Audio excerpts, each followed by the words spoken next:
Hello and welcome back to our Avalon podcast series. I'm the host, Mariah, and today we are joined with a very, very special guest, Dr. Shoka Fateh. Um, just a quick little brief introduction on of his amazing accomplishments. For over 40 years, Dr. Fateh has focused on teaching and practicing medicine. After earning his degree from India's Baroda Medical College in 1975, he then wanted to work as a doctor in the US and started his pathology residency in New York City in 1976. This goal began to take place, and after completing his residency successfully, might I add, Dr. Fateh was awarded a highly sought after fellowship program in dermatopathology in New York, which is honestly very, very, very hard to get into. So, hats off to you, Dr. Fateh. And as it is a highly competitive specialty for pathologists specifically, but after his fellowship ended, he relocated to Youngstown, Ohio, and that is currently where he resides and where the whole idea of Avalon started essentially. So, Dr. Fateh, what accreditations does Avalon have that make it stand out?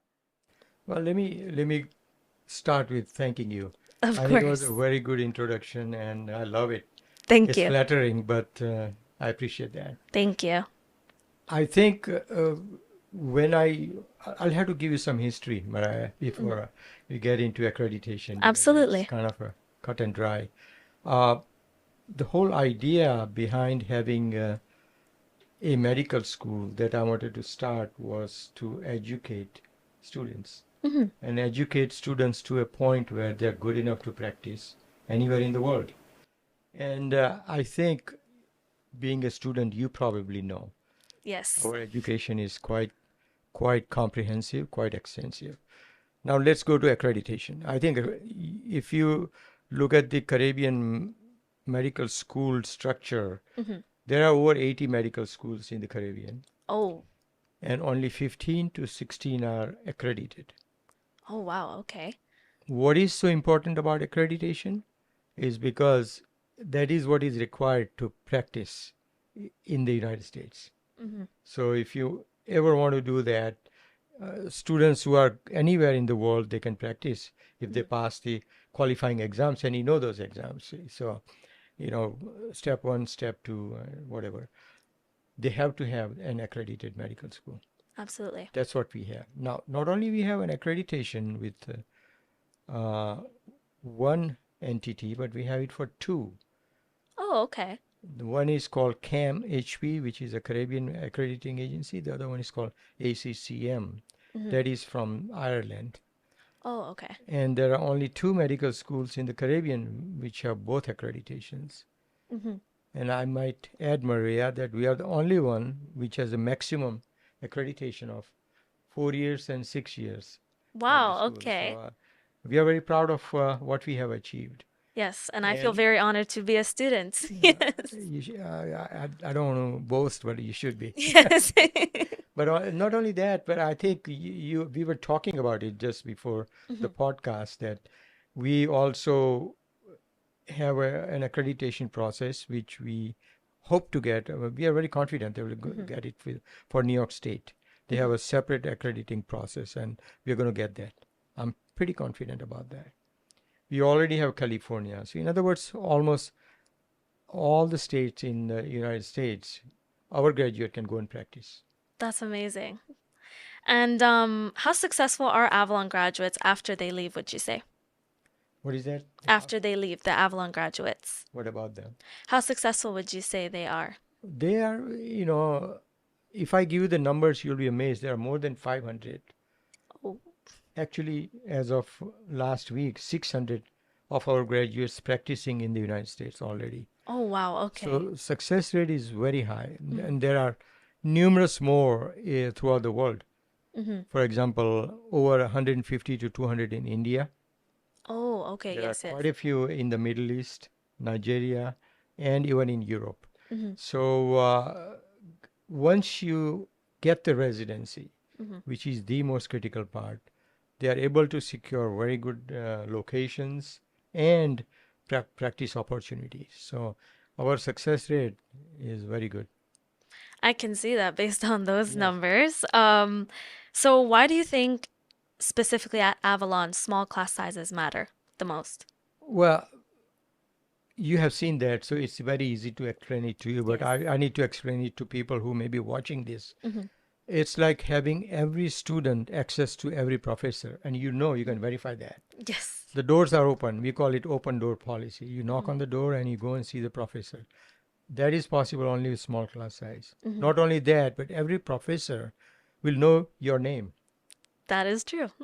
one on one, all the professors. And Hmm. believe me, as a chancellor, I may not know the name, but I make sure that they do. Yes. So once in a while, randomly, I check with them who is that student. And if they say don't know, then there is a problem. So, in other words, the small class size reflects into one on one education and also personal touch. There is a mentorship program where a professor is assigned to a particular student, and they actually, you can go to him for not just the the course they are teaching, but also about Mhm. personal issues. Absolutely. So, small class size matter. I'm a big believer in small Yeah, class sizes, as you just say. happy to Like, hear that. I have been experiencing this firsthand, and I do really appreciate the, I'm going to use the word intimacy almost, that you can go to your teacher and you can feel confident in what you're saying, and you can feel confident that you will get answers and that you will be helped in some way. So I That's really great. Good to appreciate hear that. that. And where do students complete their clinical rotations as of now? There are three locations where they Hmm. can go and do the core rotations, Hmm. which are the main ones, the surgery, medicine. I don't want to bore people with that. Yes. There are six of them, and those are West Virginia. Mm. Second one is Chicago, and the third one is in Phoenix, Arizona. That's where they can do core rotations. For electives, they can pick the hospitals or locations they like. As a matter of fact, you can go to Calgary and do some elective rotations, you Yes. being from Calgary. Of course. So, Sidebar. those are electives where you can pick anything. But the accrediting bodies require that we do our core rotations Hmm. in the locations where they have visited and have approved. And these are the three: West Virginia, Chicago, and Phoenix. Yes, and what's special, would you say, about specifically at Avalon, the faculty and the facilities that we have to offer? I think if you look at our staff, and I'm glad that you are here because it's easy to talk to a student rather than somebody who is Absolutely. not. And I can give you an example. Like I had an interview with Curacao Chronicle Mhm. a few years back. You may want to see that. I, But the person was the owner of Curacao Chronicle, and he was not a student. So he would not appreciate what I'm going to say. yes, The professors are absolutely. all experts in their field. They are either PhDs or MDs in their Mhm. field. So every one of them have vast experience, not only in learning but also teaching in the field they are in. Mhm. That makes a big difference. Absolutely. And what's it like whenever you do come to Curacao and visit? What's it like seeing campus, being on campus, perhaps living on campus in your experience? Yeah, that's a very loaded question, but I love it. That is the bottom line. I look forward to coming back here. I live in Ohio, as you Hmm. mentioned already. So I come here in the winter. That's a selfish reason because then I can avoid the cold of Ohio. Best of both But at the worlds. same time, if I'm here for 2 to 3 months, that's what I stay here in the winter. Hmm. I attend lectures of the new professors, Hmm. and then I give feedback to the deans as to what I think about the professor and what we can improve about it. But at the same time, when I mingle with the students, and as you know that I'm walking around and I'm Yes. with the students like a student, and I that is the most exciting part. Hmm. It's uh, it's my product, and I feel Yes. very proud of being. It's like having a baby. Yes. I have two children, and this is my third child. Hmm. I love it when I'm with the students and I see the environment and the camaraderie that's going on between the students, and love it.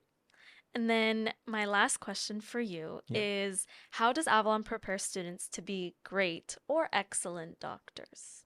Well, education is number one, Absolutely. discipline is number two. Hmm.